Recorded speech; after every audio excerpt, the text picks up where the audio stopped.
Salut, salut tout le monde. Euh, Bob est pas là ce soir, parce que Bob, le cinoche, ça intéresse pas. Donc voilà, pour ma première revue cinéma, vous verrez pas Bob. Dommage. Enfin, dommage pour lui. Et peut-être tant mieux pour vous.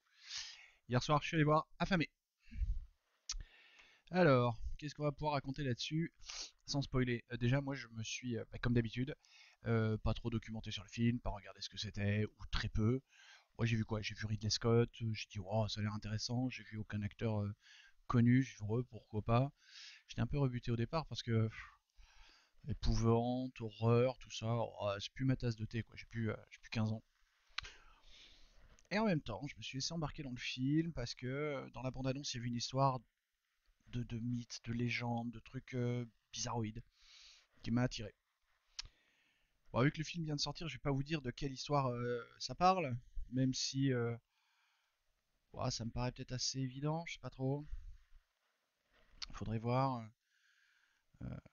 faudrait voir en fait si c'est s'ils en parlent dans les sites tels que Allociné.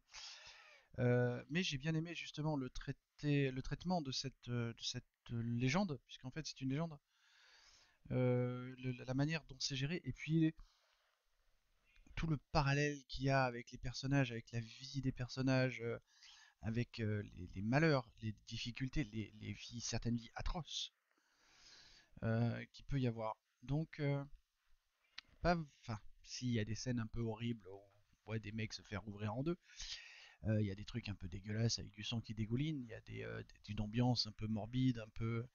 Puis ça se passe dans l'Oregon. En général, quand on voit des films qui sont dans l'Oregon c'est la Bretagne des Américains. Là-bas, il pleut tout le temps, c'est pourri, il fait froid, toujours du brouillard.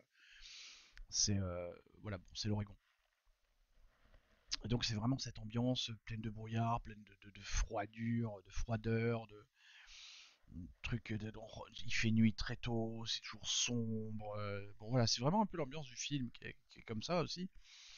Mais ce que je trouverais le plus important, ce que je trouve vraiment le plus important dans ce film, c'est cette légende, euh, ce mythe qui est traité, et cette espèce de parallèle qui est fait avec les énormes difficultés que traversent, à mon sens, les deux personnages principaux, avec leurs deux trajectoires de vie complètement différentes, puisqu'ils n'ont rien à voir l'un avec l'autre, et, euh, et comment justement le scénariste et ou le réalisateur ont mené ça, le parallèle entre les vies difficiles et le mythe qui est derrière.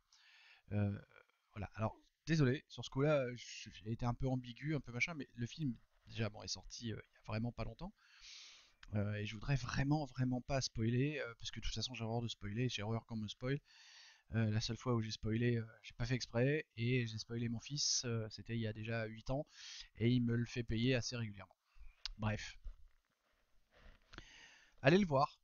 Ouais, vraiment, allez le voir. Euh, Allez le voir avec l'esprit très ouvert et très analytique. Et ça se passera bien. Allez, je vous dis tout de suite, j'enchaîne sur une deuxième parce qu'en fait, hier, je suis allé voir deux films et je vous raconte le deuxième dans une autre vidéo. Ciao!